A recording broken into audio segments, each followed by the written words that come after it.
Bu nerede ki böyle? Neçədir? Çiğindir yoksa? Bunu alalım. Ha?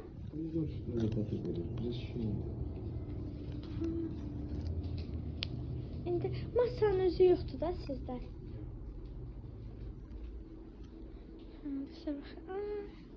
Aşağılarda şeyler var. Buradaki bilmem ne alalım. Acaba ne olsun? Aslında bakın burada bir çipsler var. Bunu da almak istedim aslında. Bakın döşenip. Başka ne alabilirim? Aslında bundan almak istedim. Bakın bunlardan yediklerden 6.90'larda kofeli falan da var. Ama bunlar da bilmiyorum bunun kurulduğundan bunlar her şey görüldüm. Ama bilmiyorum da almış yumurtalara bakın hele. Hamlar falan görmüşüm.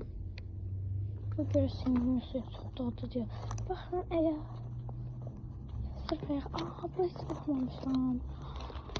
Çok bakmamışım hiç. Bunu da alayım.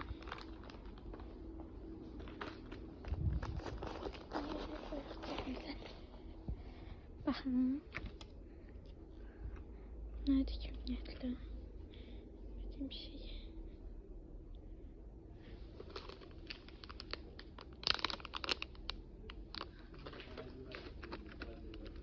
Alırsan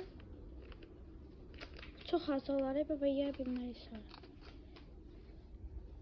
Aha dostlar. Bu nerede ki yani? Mandalı? Jelibon. Bakın böyle farklı jelibon var. Alın burası. Ay siz ne? Çekir bu. Yaş dayan dene. Farklı bir şey alacağım.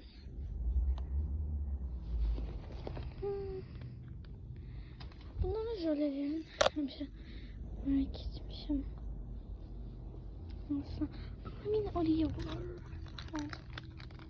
Maç alsa. Başka bir içeride. Bunlar.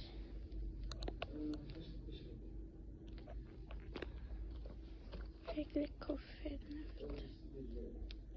Ha bu da öyle. Bunlar.